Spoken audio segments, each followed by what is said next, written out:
and welcome to Chatty AF, the anime feminist podcast. I'm Dee, the managing editor at AniFem. I also run the anime blog, The Josei Next Door, and you can find me on Twitter at Josei Next Door.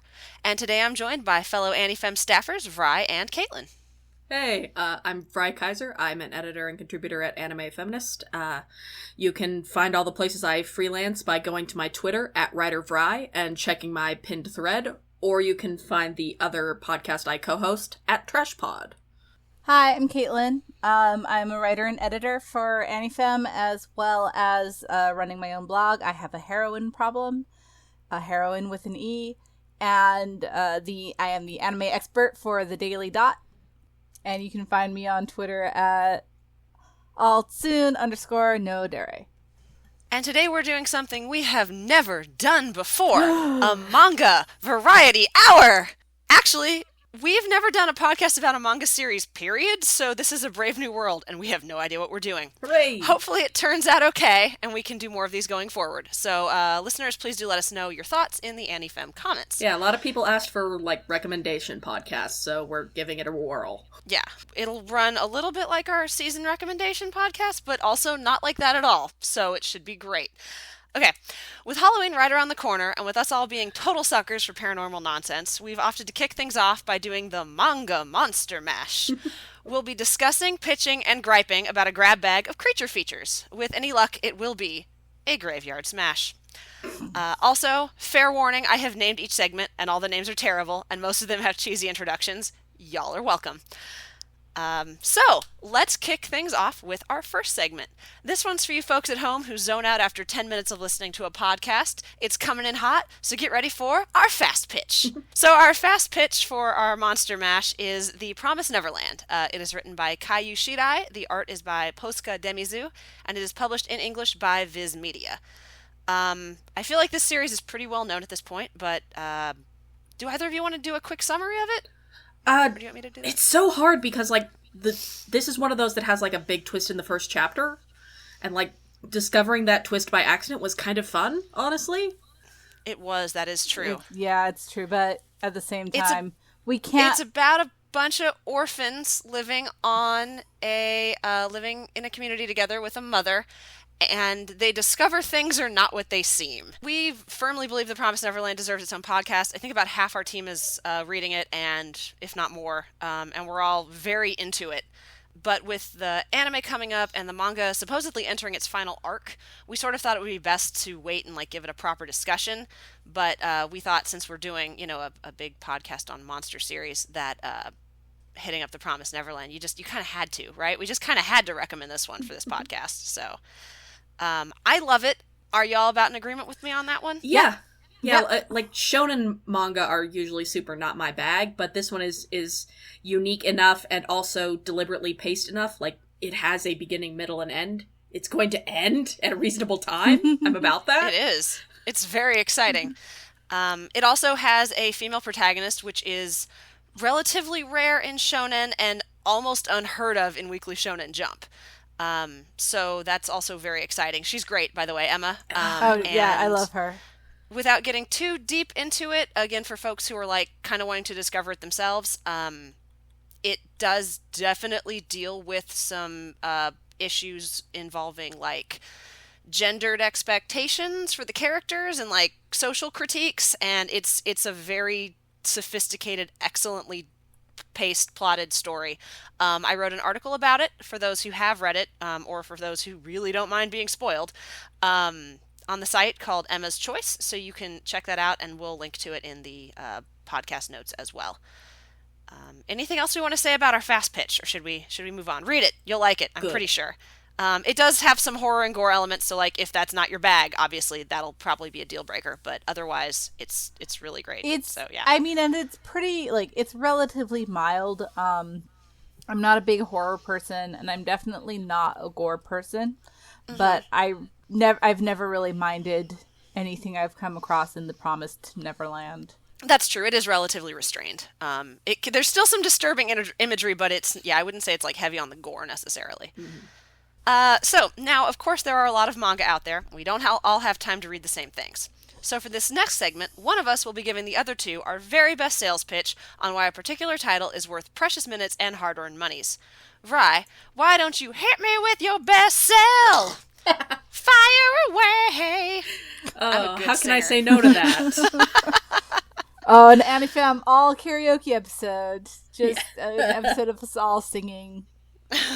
All dancing. The dancing is in spirit. I have been reading a manga called Requiem of the Rose King, which is an ongoing manga published by Viz and written and drawn by Ayakano.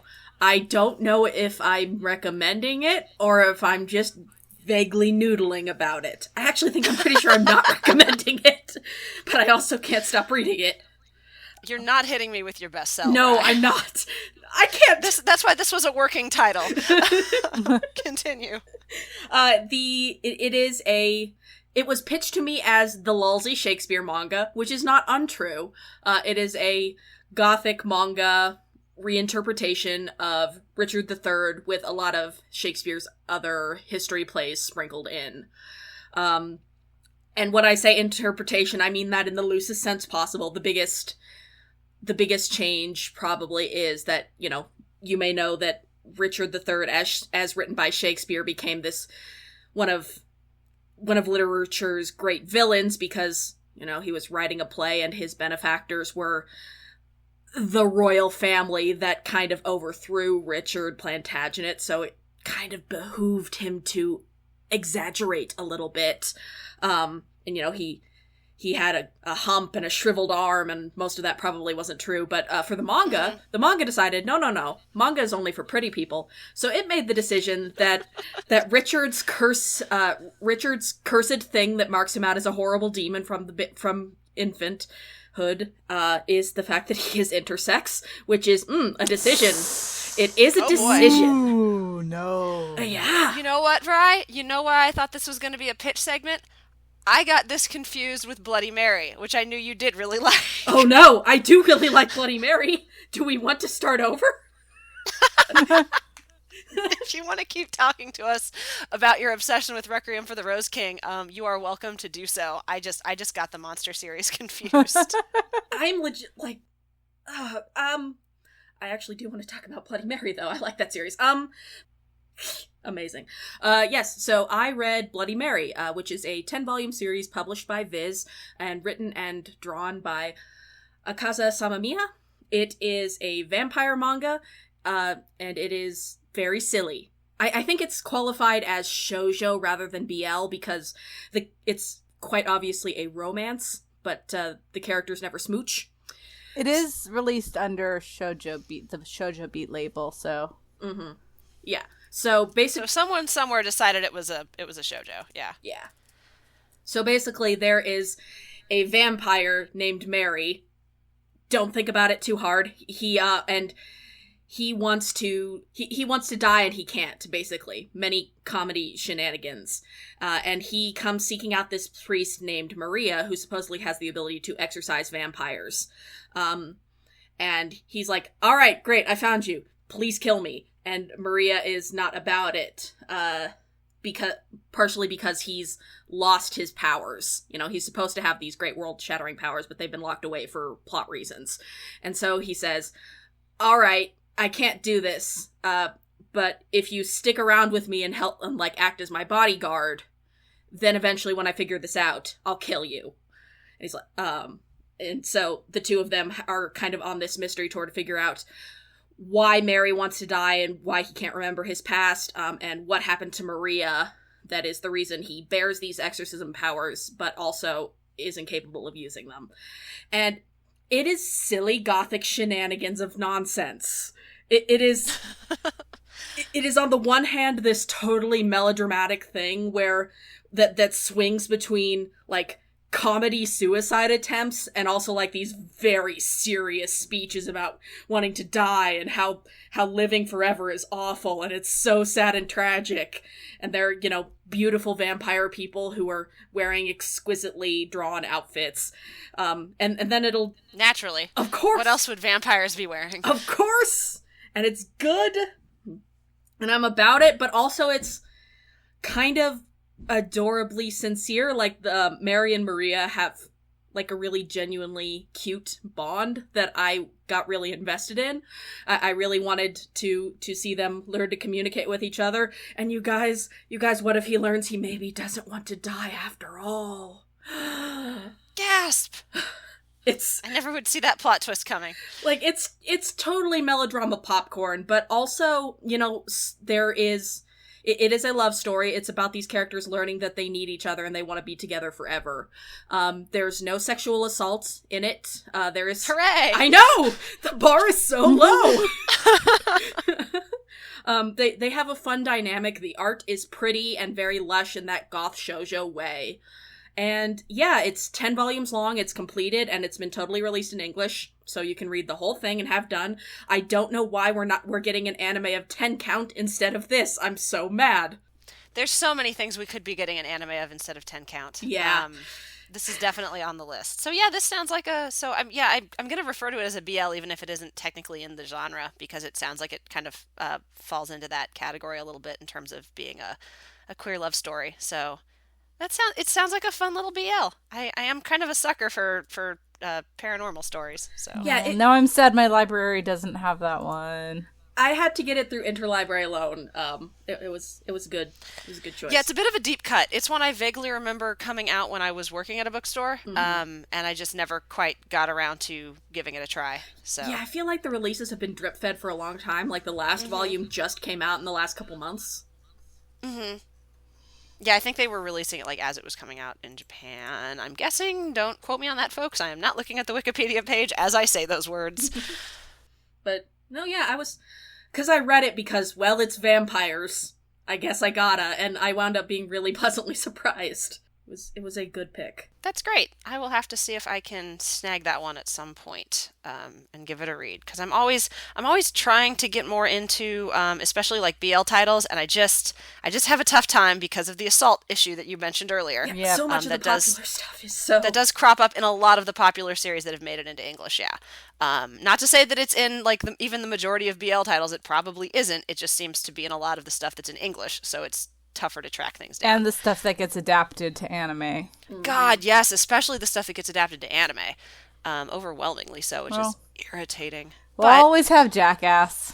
Yeah, and we'll always have, and we're definitely seeing more. The more titles we get in the US, the more non-assault involved manga we'll get. So that's always good. So yeah, and I'm sure we'll have if this podcast goes well, I'm sure we'll have one down the line that talks about ones that don't suck. And we recommended a few on the BL podcast. We did a few episodes back, so oh, for sure, yeah. But it sounds like this is a nice one to add to that list too, especially if you're into vampires, which I know you and I are.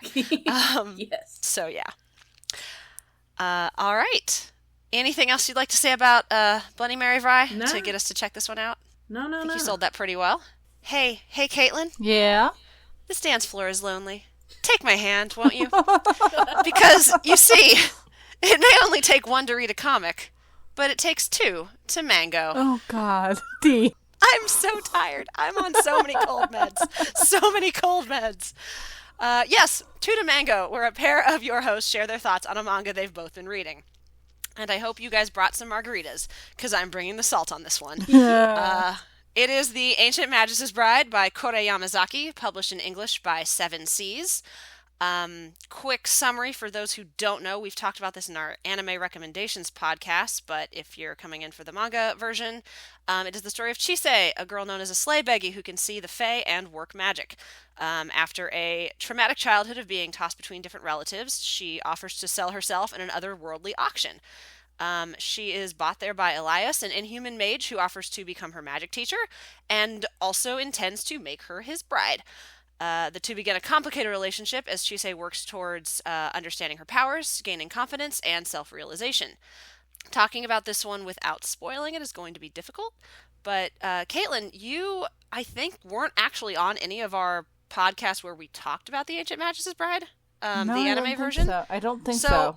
I am curious to hear your thoughts. We've never really gotten your thoughts on this series, this very popular series. You know, I have not read the latest volume of the manga out of fear because your reaction to it was very strong. I like a lot about it. I like Chise's sort of emotional journey and her journey of healing outside of her relationship with Elias. I love the like folklore elements.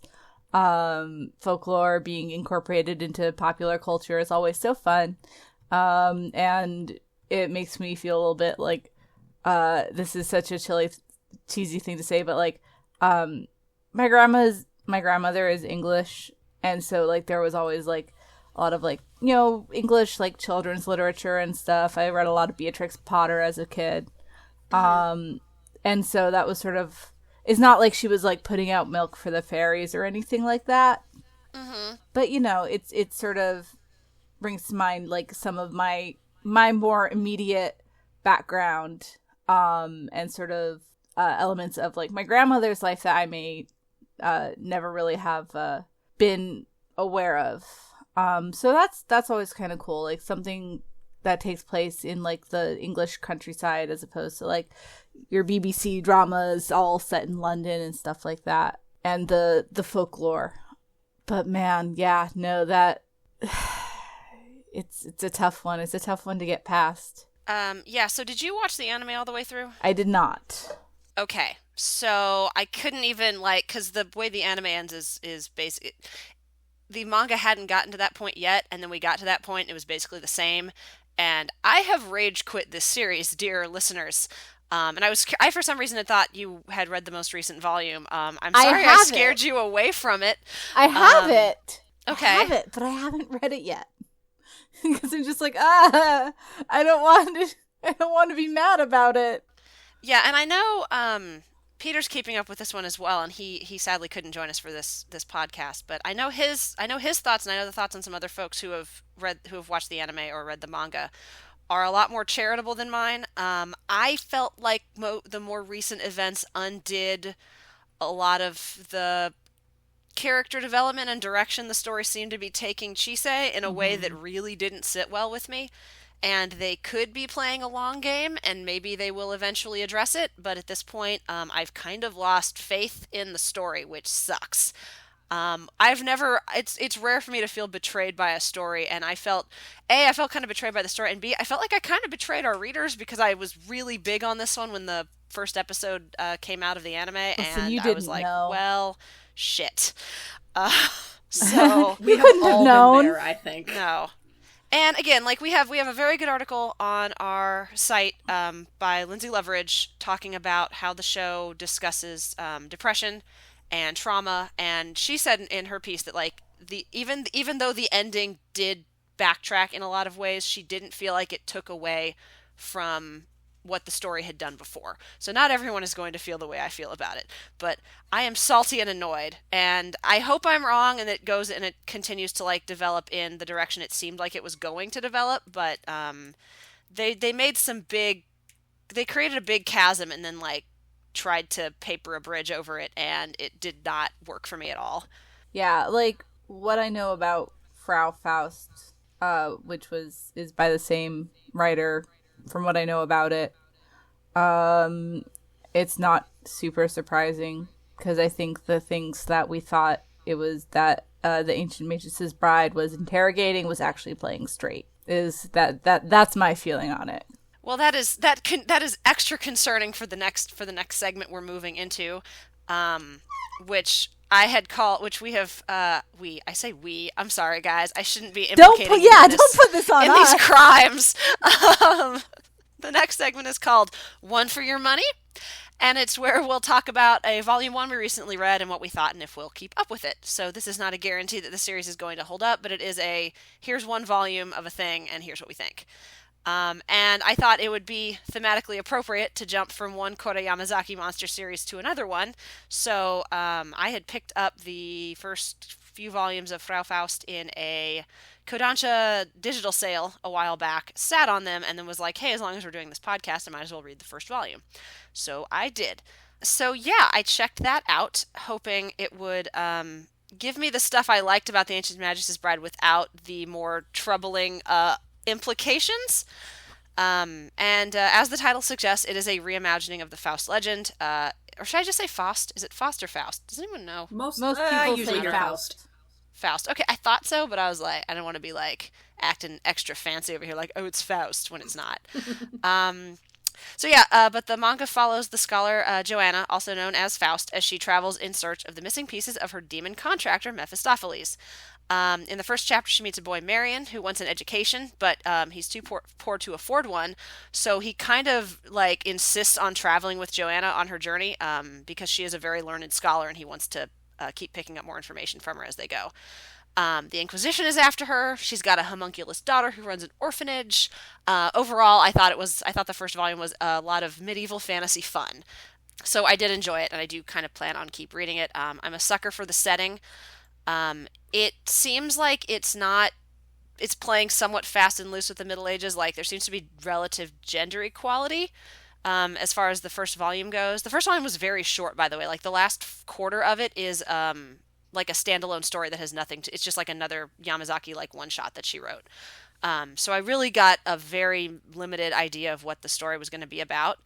But it felt like she'd created a world that let her like have this female scholar running around getting into scrapes without having to deal with the kind of crap that a lot of like medieval fantasy deals with, where the women are just like constantly subjected to sexist bullshit. So I appreciated that about it right off the bat, and made it easy to just kind of enjoy it.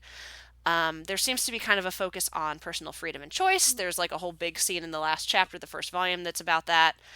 The dynamic between Faust and Mephistopheles is kind of sexual, I think. It's right on the edge, so I'm curious to see where that's going.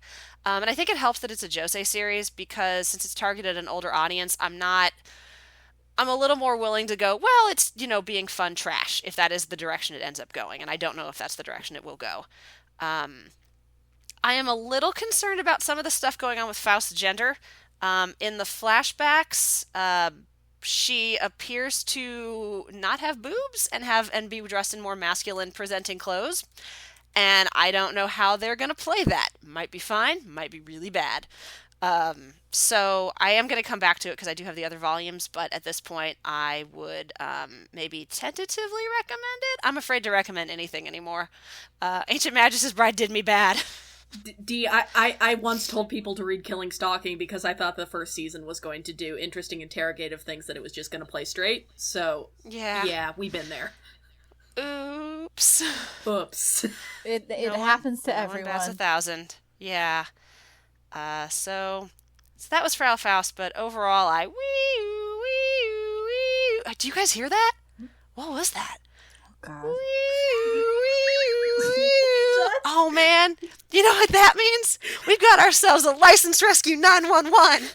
Quick, Vrai, what do we need to save today? I feel like I could run this section for months and never run out of titles, which makes me really sad. But the title I want to talk about today is Pet Shop of Horrors by Matsuri Akino. It was published by Tokyopop. It ran for 10 volumes. And it is one of my all-time favorite manga. So it breaks my heart that it is no longer legally available. The story is set in 1990s LA in Chinatown. There is a man named Count D who, supposedly runs a pet shop that sells love and dreams. And you called? Sorry. No, 2 less letters. Well. And it's an ironic punishment series. He'll sell you a pet, usually one that looks like a human being and is very spooky. And you sign a contract that has 3, it has 3 rules on it, and if you break one of the rules, he can't be held responsible for what happens to you. Usually that means people die in terrible, ironic ways. But sometimes it means that their lives get better, occasionally. And so while there are these, along to these string of murders comes Detective Leon Orcott, who is positive that there is something weird going on with this pet shop, but he can never prove it, and everybody believes that he's just obsessed with this case, and he's completely, lost the thread. And the manga is semi-episodic, but there is also a developing thread of Leon and Dee kind of having this, foyer tete-a-tete. It is one of the many manga I love that is really queer, but nobody ever confesses their love. It's definitely about their obsession with each other and about them learning from each other. The art is absolutely gorgeous. It's in that goth shoujo style. This is already a pattern, where there are these beautifully intricate wardrobe designs, and a lot of big eyes and detailed hair. It's also quite effective as a horror series. It both as gore and just with kind of some interesting Twilight Zone-esque sort of thought experiments, I guess. It draws from a couple different mythologies in interesting ways.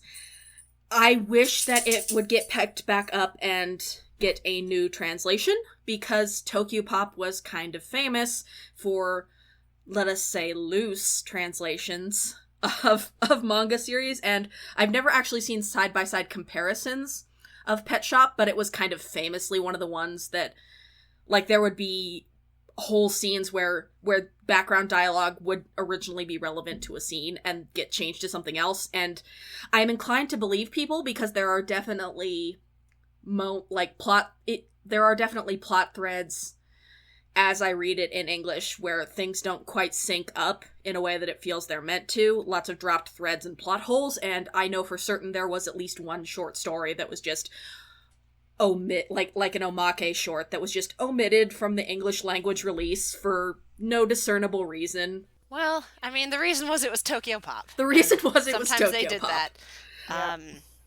They made great strides in making manga available to everybody, but loose translations is a nice way to put it. I read it when it was coming out when I was in high school, and I didn't realize that the translation was so awful. Yeah, it's not like the example I always think about for some reason is just like this translation of background text where something mysterious has happened because it's Tuesday in Pet Shop of Horrors, and supposedly in the original text, Leon is thinking to himself like, oh man, this guy is really mysterious after all, huh? And in the English text, he's just like thinking about, oh man, she looks kind of like that tattoo artist I shacked up with one time, because, I don't know, the English translation is very dedicated to ostensibly proving he's heterosexual. Well, that's just silly. So yeah, it does sound like this one could benefit from not just a license rescue, but a full retranslation, kind of like they're doing with Fruits Basket right now. Yeah, I think it would be great. And also, like, there is an OVA that I think you can still get. I don't think it's very good. It shows some of the most iconic monsters, but in my mind, some of the most boring stories that don't really show off the recurring characters very well. So it's kind of a disappointment. And I think a one core anime series would suit this show extremely well. It gives me feelings, and sometimes I still go back to it and have a good cry. You didn't tell me it had feelings in it. There are feelings. I hate to tell you this, but there are feelings.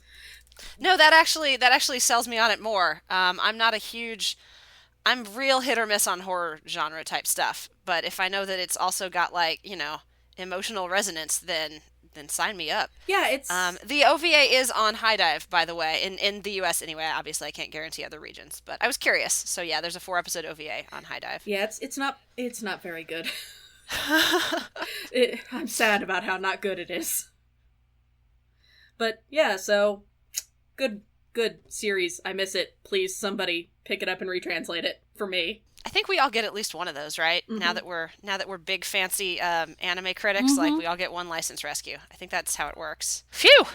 Now that we've taken care of that emergency, I think it's high time we stop lavishing praise on series. We are humorless feminists after all. We can't be having fun all the time. No! So, with that in mind, let's turn it over to Caitlin for our ManGRRRR corner to discuss a monsteriffic series that did not fly for you. Nope. Did not fly. I get it, because they're Tengu. That's right. This is Blackbird, which is basically just Twilight, but with Japanese mythological figures instead of vampires and werewolves. Blackbird is being or it was released in the US by Viz's Shoujo Beat label, and it was written by Kanoko Sakura Koji. And it is about a girl named Misao who can see monsters. And then on her 16th birthday, the monsters start trying to kill her. But her childhood friend Kyo comes back and says that she is the, what is it called? The Senka maiden. And every monster is going to try to get her because eating her will give them eternal life, and marrying her will bring their clan prosperity. So everyone's going to either try to marry, and of course, in these things, marry always means have sex with her or to eat her. Literal object to be gained. Mm-hmm. Awesome. Yep. And so, of course, he is going to be the one to marry her, and he immediately declares her his property, and insults her and assaults her. And there's this whole thing where, you know how in Twilight, Edward wouldn't have sex with Bella because he was afraid it would be too much and he wouldn't be able to resist eating her. Yeah, or he'd kill her with his awesome vampire strength. Yeah. He would just fuck her to death. Yeah, just one thrust, and she with his rock just marble penis. Their skin is described as being like rock. This is a fair concern on Edward's part, quite frankly. That doesn't sound like it would be any fun anyway. Just no. Anyway. So in Blackbird, there is a record that says that Kyo should not fuck the Senka maiden for some reason, and they will not tell her why. And she wants to fuck Kyo, and he wants to fuck her, but he can't let her, and he just constantly shames her for wanting to, and they won't tell her why. And of course, the reason why ends up being that once they start having sex, they just can't stop. This actually almost sounds worse than Twilight. It's really bad. At least Twilight didn't shame Bella for wanting to bang Edward. They just wouldn't let her.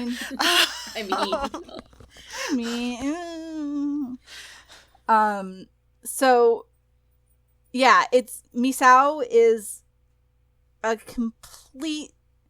completely passive heroine. She can do nothing for herself. She is just an object for Kyo and everyone to fight over. She's completely helpless. She gets kidnapped constantly. She cries constantly. Like, her only personality is how much she's in love with Kyo. That is all she has going for her. That is all of her motivation. We never see her do anything else but think about how much she loves Kyo. I'm impressed you got through this entire series. You know, the duty called. Kyo, meanwhile, is a real fuckwad. I was getting that sense, yeah. He's very pretty, and he has these beautiful black wings, and the moment he sees Misao after so many years is he grabs her tits. And there's such a permissive attitude towards oh well, that's just how guys are. And I hate that. He is like, he gets mad and he yells at her and he punishes her whenever like she tries to do something on her own. A couple of times he almost hits her. It's really just like, it's really awful, and everyone around them in the series talk about how obviously Kyo loves her and how he's such a good boyfriend and how he's such a good spoiler alert, it's Twilight, they get married, sorry. But Caitlin, which one falls in love with the baby? This is important. No one falls in love with the baby. No, that's although Kyo's parents, her his mother was an orphan, and his father was the caretaker of the orphanage. Oh no. Yikes. And then, This is just like an endless series of yikes. I mean, you don't have to list yeah, every single no, yikes, sorry. but... I get very heated about Blackbird. I hate it a lot. So yeah, it's bad. It's not the most offensively terrible shoujo manga I've ever read, and I do see how it's compelling. It's very well drawn. It's got a lot of drama. It can be sexy at times. Like, there are, like, the sex scenes that don't involve force or abuse or crying, those sex scenes actually are genuinely very sexy. Which is even more infuriating, because God knows there's not enough good sex in shoujo manga. So I can see why, and it was a hugely popular series both in Japan and the US. It was one of Viz's best sellers for quite a while. Yeah, I remember that. It's better than Hot Gimmick. That's not just Let a me see low where bar. did we embed that bar again? Apparently in the mantle of the earth. Yeah, I mean, I'm not gonna fault anyone for enjoying what they enjoy, but it does sound like this had like a lot of problems with it. So definitely one I've never been interested in, based on buzz that I heard that was to the effect of what you've been telling us, and now I'm definitely not going to check it out. Yeah, no, don't. There's nothing in it for you, Dee. There's nothing in it for you. Well, there's so much better shoujo out there. I have several of them in my queue. So heck, Bloody Mary, I just added to my list. Yay. So, yeah, I think I will definitely be avoiding that one, for sure. So we definitely appreciate that report, Caitlin. Thanks for suffering through the entirety of Blackbird for us. So we don't have to. ManGRRRR. Now, one sec. I need to turn this cassette tape over real quick, and then, Caitlin, if you wouldn't mind spinning me over towards Vrai, we can begin to Mango, Side B. Oh, yeah. That's right, we're back. Another to Mango, because I read a lot of manga, and we had some good crossovers. This one will be another vampire series, because it is Vrai, after all. I'm obligated. I have to. It's your brand. You have a brand, and you should own it. So yeah, this is the case study of Vanitas. It is written by Jun Mochizuki and published in English by Yen Press. Vrai, could you give us a summary? You've read it more recently than I have, and I tend to, with Jun Mochizuki stories, I don't sweat the plot. I just get tangled up in the big emotions and character development. So if you want to give us kind of a quick synopsis, I think that would be excellent. Yeah, although, let me say first, it is bold of you to say that I read this because it's my brand, when you came out of nowhere to say, hey, this is entirely your thing that you would enjoy very much. And you were right. Oh, yeah. Yeah, listeners, basically what happened was I was reading Volume 3, and I got to the point where I realized the trash boy was sad and was low-key in love with the cinnamon roll vampire, and I went, how have I not told Vrai about this story yet? And immediately told Vrai about this story. And I think he went out and grabbed the manga, like, within a couple weeks, pretty quick after that. So, and I wasn't wrong, was I? No, your screenshots were very compelling. So, the series begins with a vampire named Noe Archiviste, who is on his way to the new world of, it's like a fantasy London or Paris. And while Paris, yes. And while he is on the way there, the ship gets attacked by a vampire who has been cursed and is attacking humans, which in this universe is not normally a thing that happens. They are fairly segregated.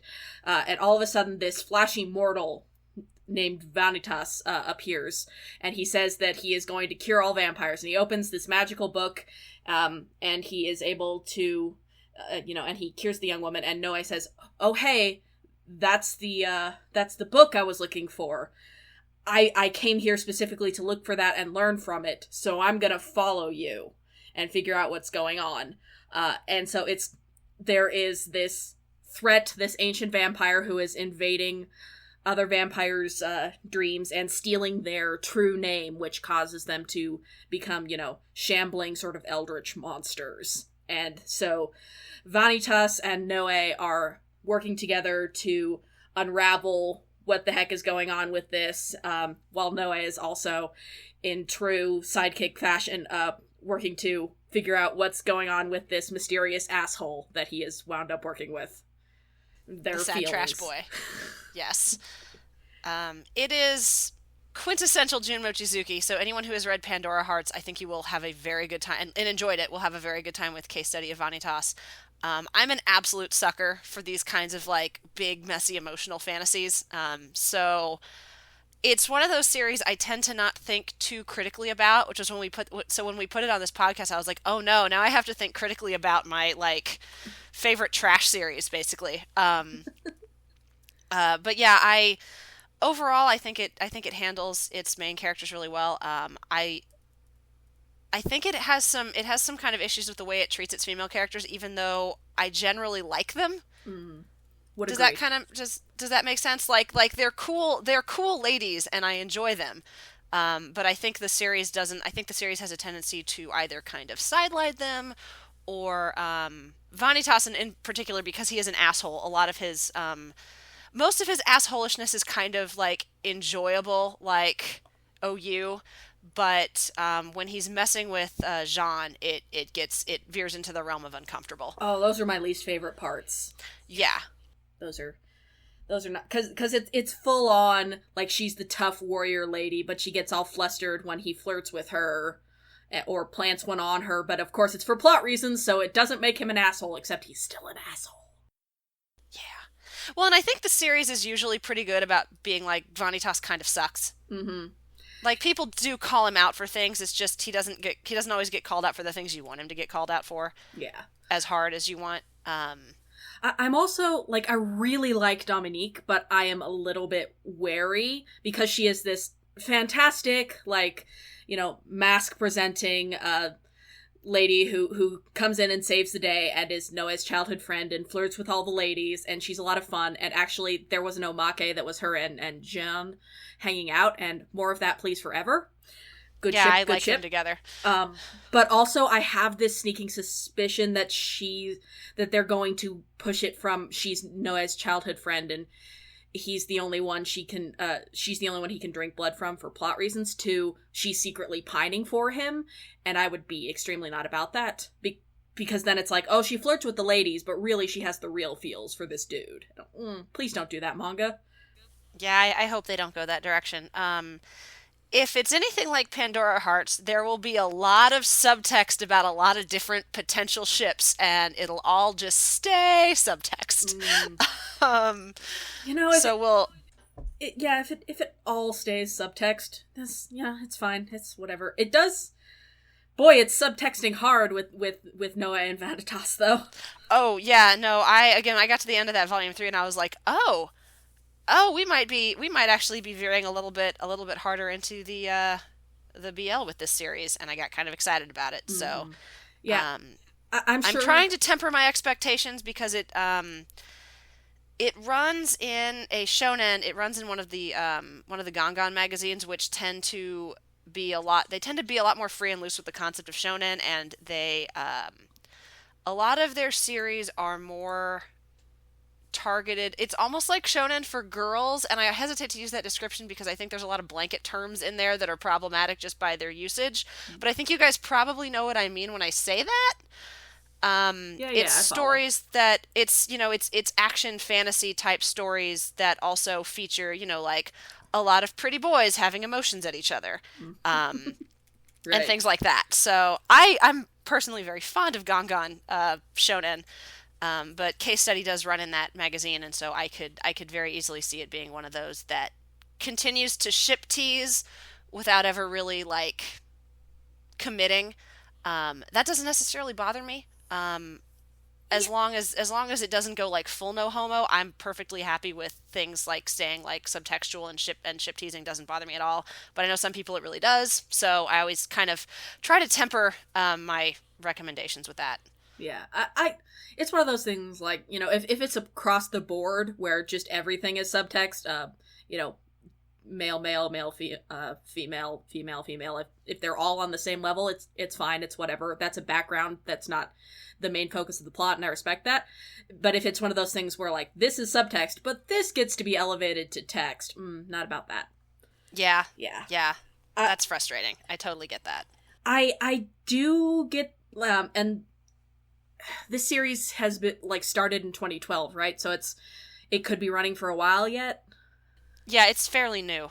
She wrapped up Pandora Hearts and then started this one right away. 2015, actually. They're releasing it chapter by chapter digitally. Yen Press is, actually. So you can technically read the chapters, like, within a few days after they come out in Japan. I don't, but you could. I just wait for the volumes. Yeah, same. I think this might be a sadden. Like, the opening hook is, let me tell you how I killed this guy.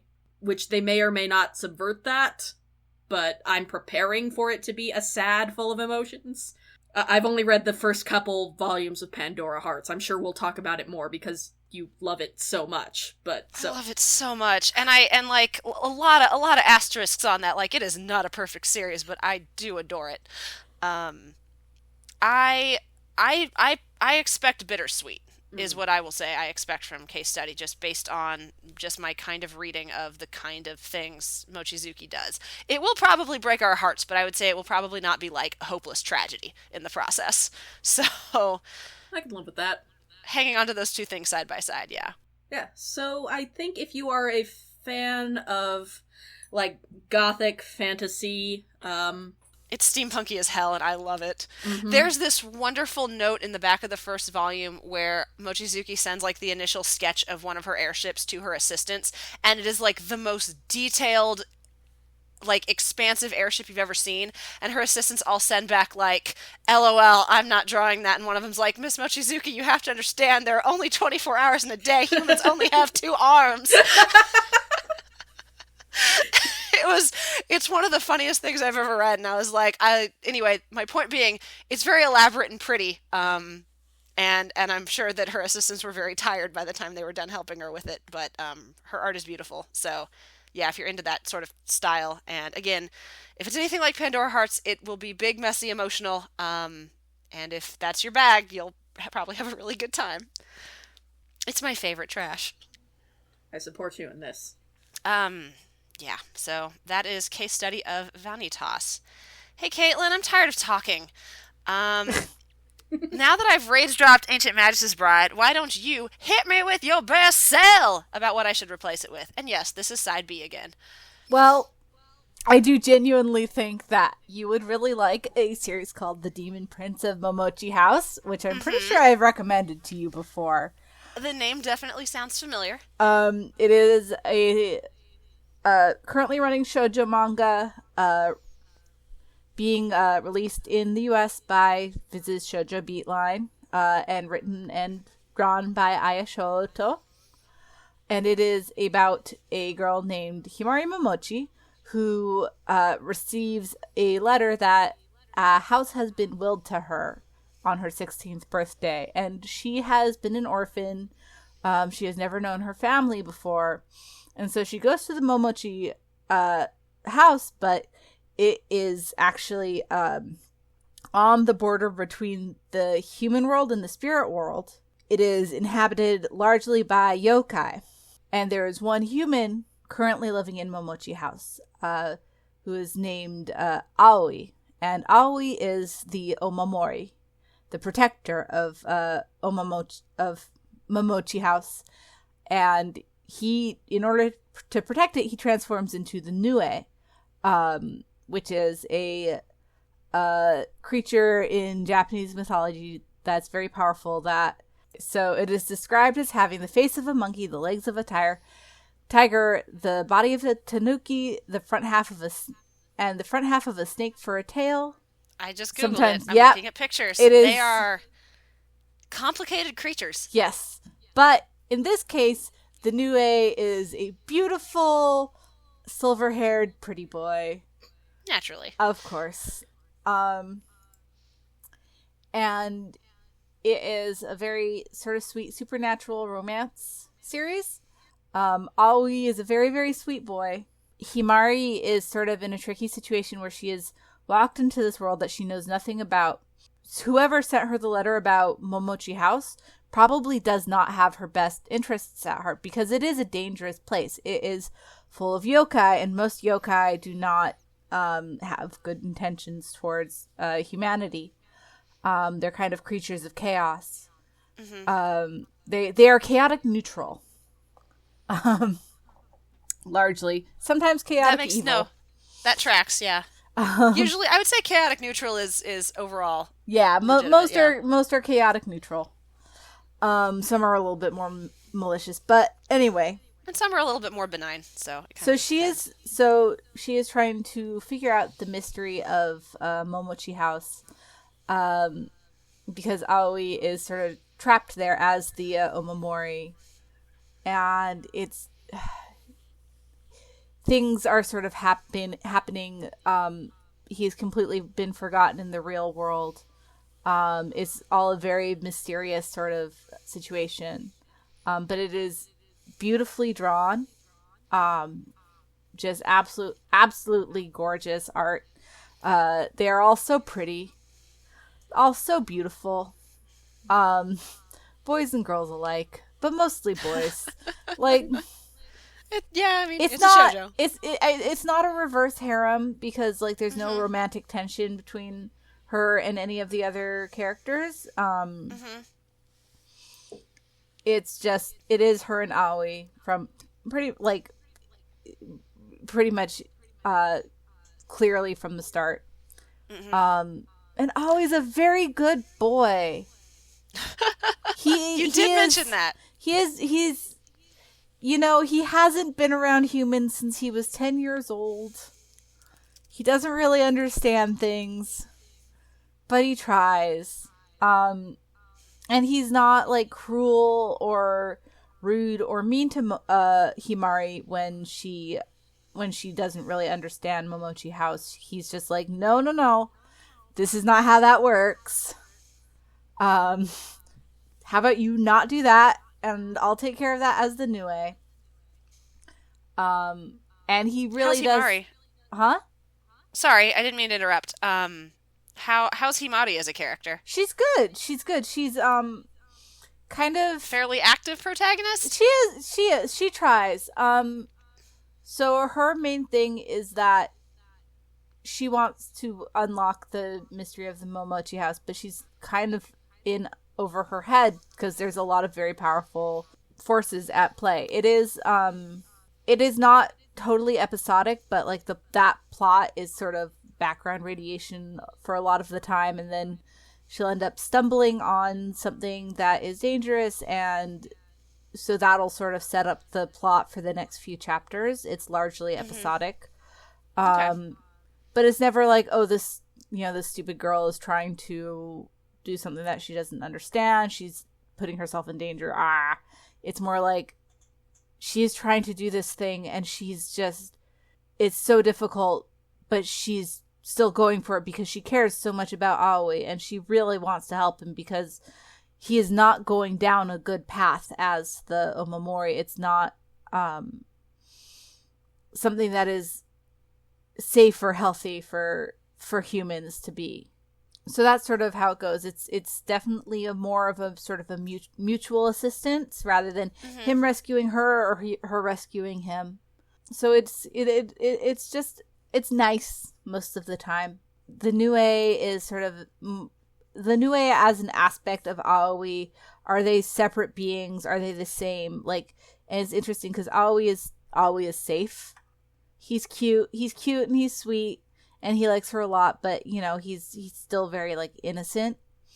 And the Nue is definitely like the Nue is not like trying to do anything sexual with her, but there's definitely a more like a sort of sensual feeling about it. Like she is drawn to it, and it's dangerous, and it is something that she's definitely not capable of understanding because it's totally otherworldly.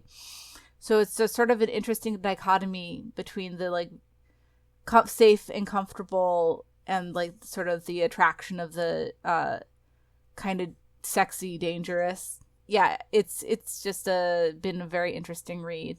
But every volume ends with a spoiler, so watch out. Or not a spoiler, A cliffhanger? cliffhanger. Thank you. Every volume ends with a cliffhanger, so watch out for Naturally.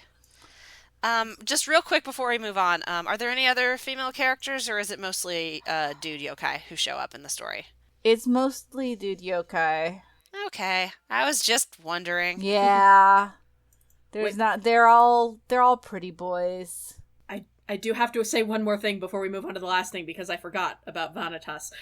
Early on in the story, there is a point where where the story introduces a sad, pensive, cursed vampire named Louis, at which point I said, "Fuck you, Jun Mochizuki," and I guess I'm ride or die now. All right. But thank you for reminding me that there was an interview with the vampire reference in Vanitas. Thank you for that. Yeah, I might check out Momochi House. It definitely sounds. I'm placing it on the scale of yokai driven shoujo. It sounds like it is maybe not as good as Natsume's Book of Friends, but maybe better than Kami-sama Kiss. So, probably something I might enjoy. So, and definitely for folks at home who like yokai driven supernatural romances. Which, in fact, guys, this has been fun, but I really miss hanging out with the two of you together. So, how about we bring it in for a group hug and wrap this up by chatting about a series all three of us are reading? Sound good? All right. I'm about it. This segment is called Group Hug, by the way, folks at home. There were so many more simple names I could have used, but no, I went with Group Hug. The series that we will be finishing up with here, that I think all three of us are pretty on board with, is The Girl from the Other Side. It is written by Nagabe and published in English by Seven Seas. Quick sort of summary. I mean, it's more of a mood piece. The plot is, I mean, there's definitely a plot, but it's fairly slow paced. It takes place in sort of a medieval European style world, where humans live inside the city gates, and it is called the Inside. And then there are these sort of black animal-like creatures who live in the outside.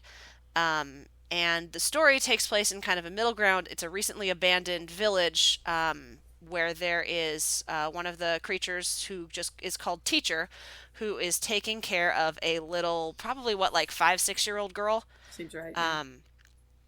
And the two are supposedly, if she touches him, she will carry his curse and become one of the outsiders as well.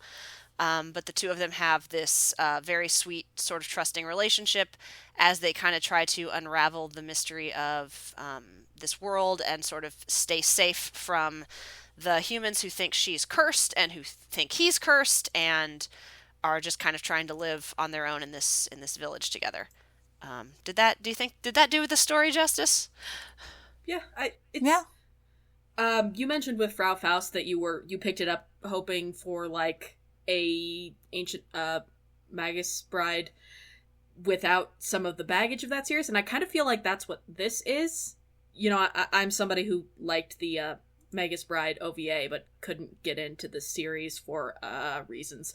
But I felt like a lot of what I had enjoyed about that series is here. Like it's very quiet and pensive, and there's it's not quite drawing off. It's not quite drawing so explicitly from English folklore, but there is very much that feel about it. It's of like that you get from fae stories of like there are certain rules in place and you're just expected to know them, but they're maybe unspoken, and it gives things kind of a spooky roundabout. If you've ever read a Neil Gaiman short story, it actually kind of reminds me of that kind of feel. It does have that tone to it. I would agree with that, yeah. Mm-hmm. And I really like the scratchy ink pen art style. These are really quick volumes to read, I think like 20 minutes maybe, but they use negative space so well, which is something I really like in manga. I think that the main relationship is really sweet. Yeah, I've like the actual plot elements when they do crop up are as subtle as a sledgehammer to the face, but I find that kind of endearing. How do you mean? Like you know, the stuff that's about prejudice and inside and outside, and is the curse really real, and or is it just because we are afraid of the outsiders as people who are inside, and denominations of arbitrary denominations of of groups in group out group, and I'm like, oh, you're saying a thing, but you're doing it really stylishly. Yeah, I'm kind of curious to see what sort of a thing it is saying, because, I mean, the curse does seem to have some, and again, trying not to get too spoilery here, the curse does seem to have some actual, like, repercussions and parts to it, but I'm curious to see if that is the curse itself, or if it is, like, the act of being outcast that causes people to kind of lose parts of themselves. So, because there's kind of a whole thing with memory in Volume 4, and I haven't read Volume 5 yet. It just came out a couple weeks ago. Yeah, me neither. It's in my next Right Stuff order. It's on hold at the library. Well, there you go. But I'm kind of curious to see if it's trying to do any one-to-one parallels, or if it's just kind of it. So far, I think it's done a pretty good job of being sort of just an umbrella concept of outcasts. Does that make sense? Mm-hmm. Like, it doesn't feel like it's pointing specifically to any one, like, group or type of prejudice and saying that. It just seems like it's more dealing with kind of a broader concept, and I'm curious to see where it goes with that, because I think it could be good, but it could also be a mess, which a lot of these sort of fantasy analogs to real-world prejudice often are. Yeah. But the central relationship between the girl, what's the girl's name? She has a name. Shiva. Between Shiva and Teacher is really endearing. I think the series, right, you said they're quick reads because so much of it is told through image. Like, there's not a ton of dialogue. Mm-hmm. I think it does a really good job conveying the trust between them, and, like, how important she is for Teacher, who's, you know, been alone out here for so long. The elements of kind of like the uncanny with some of the other outsiders are I think really well done. Like, there's some parts that are genuinely kind of unsettling, and that use of the just all black and all white art style tonally fits the story extremely well. And I think kind of lends to that era of eeriness throughout the story. I'm really into it. It's one of those where I keep thinking I should write a piece about that, and then I'm like, I should wait until the entire thing is written before I write a piece about it. But I'm always excited for a new volume, and I'm always I just get sucked right into the world.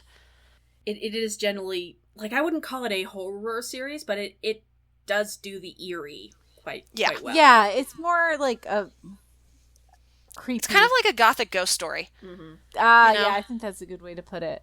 Yeah, I like Shiva. Shiva's a pretty well written small child. She feels like a kid, yeah. Yeah, like sort of the way she sees the world and her understanding of the world is very similar, like is very like true to how I don't know how old she's supposed to be, let's say like a 4-year-old is. Yeah, I was going to say around 5. Yeah, that's my best and guess. her sense of humor. I would say she's more like innocent than kids that age are. Like, listen, I work with 4 and 5-year-olds. 4 and 5-year-olds can be terrible. And so but she's just always like very, very sweet and well-meaning. But overall, just like her outlook is pretty accurate to a 4 and 5-year-old's, which makes her a lot more endearing, and it really does makes like Sensei's Teacher's sort of mission to protect her from the curse and their connection resonate. Yeah, they're both very gentle characters, I think, which is used kind of in contrast to both the outsiders and the other humans around them. And makes you, it does really feel like they've sort of carved out this space for themselves in this world where neither side really seems to understand or approve of what they're doing. And I think it helps that the various there are different kinds of antagonism they're facing. Like the human antagonists are not the same feel and kind of threat as the other outsiders, which I think helps absolutely vary the conflict. Well, the humans are pretty straightforward, like mob mentality. We hate the cursed kind of thing, but the outsiders are a much more fascinating kind of otherworldly element, which again is I really, really like this series, you guys. It's good. It's really interesting and kind of unique.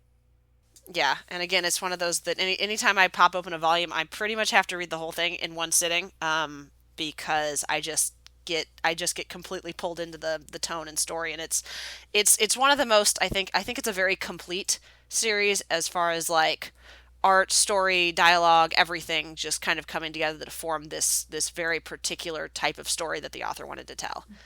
Is Nagabe a pen name? I don't think they've. I can't find anything else that they've done. I assume so, but I've not dug into the writer at all, so I don't know anything about him. Hmm. Either way, it is it is good. I think this is one we would all unilaterally recommend. Yes. Yes. Yeah, yeah, I would absolutely, and that's why it was a group hug. Okay, so I guess I'll play us out, folks. Sound good? Yeah. All I right, think let's this do has it. gone well. Okay. Yeah. And that brings us to the end of our Manga Monster Mash Variety Hour. We hope you've enjoyed this episode of Chatty AF. We were flying by the seat of our pants, and with any luck, it turned out well.